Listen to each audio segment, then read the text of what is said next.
Welcome to my podcast. When searching for help on a legal matter, many self-represented litigants seek out legal help, but are confused as to what LDAs and paralegals can do. LDAs are able to work directly with self-represented litigants representing themselves. Paralegals do not do that. They work under the supervision of an attorney when providing legal services. Despite the fact that these two professions render legal services in completely different manners, these professions also have some similarities. This podcast will discuss the various similarities and differences between the two professions of LDAs and paralegals. The first similarity between paralegals and the LDAs is that both of these professions are governed and codified under the Business and Professions Code to allow the delivery of legal services in a cost-effective manner. The LDA profession is governed by Business and Professions Code Section 6400.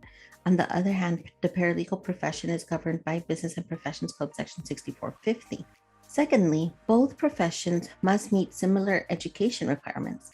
Paralegals must either obtain a paralegal certificate or have worked under the supervision of an attorney for a number of years, assuming they meet the underlying education and/or degree requirements that go along with those requirements. LDAs, on the other hand, also have to have completed a certificate of completion or have worked under the supervision of an attorney, also assuming they meet the underlying education requirements. Both LDAs and paralegals are required to complete mandatory continuing legal education credits. Both professions are prohibited from engaging in the unauthorized practice of law. Neither of them can provide legal advice and represent a client in court, nor select, explain, or recommend the use of any legal document to or for any person. Now let's talk about the differences. The first difference between the two professions is in how they work with the end users of their work product. Paralegals might have a lesser risk of engaging in UPL because their work is supervised by attorneys, and paralegals don't usually handle the client engagement process, are rarely in client meetings where legal advice is being given, and any documents that are prepared by the paralegal are reviewed by the attorney prior to being reviewed by the client. In contrast, LDAs are not supervised by attorneys. They do handle the contract and notice to consumer signings, engage in the setting of fees.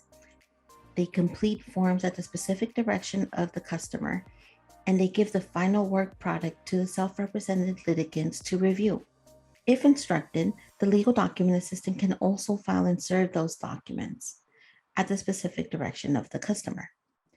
Only those legal professionals who are registered and bonded as LDAs can work with members of the public who are representing themselves in a legal matter. Either way, LDAs are also prohibited from engaging in the unauthorized practice of law. In conclusion, it is clear that these two professions have similarities, such as they're both codified legal professions that are vital to the delivery of legal services that provide access to justice. Also, both professions are bound to explicit education requirements, and both professions are prohibited from engaging in the unauthorized practice of law.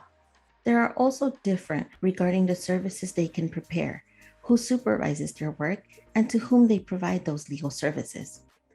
This therefore means that to ensure our society has trust in the justice system and feel that they have access to justice, they must know that they have a choice on who they hire as they seek justice in the courts with their legal matter. Today is the 4th of July, the day in which we celebrate the signing of the Declaration of Independence, which expresses the ideals on which the United States was founded.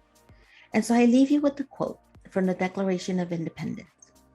Quote, "We hold these truths to be self-evident, that all men are created equal, that they are endowed by their Creator with certain unalienable rights, that among these are life, liberty, and the pursuit of happiness," end quote.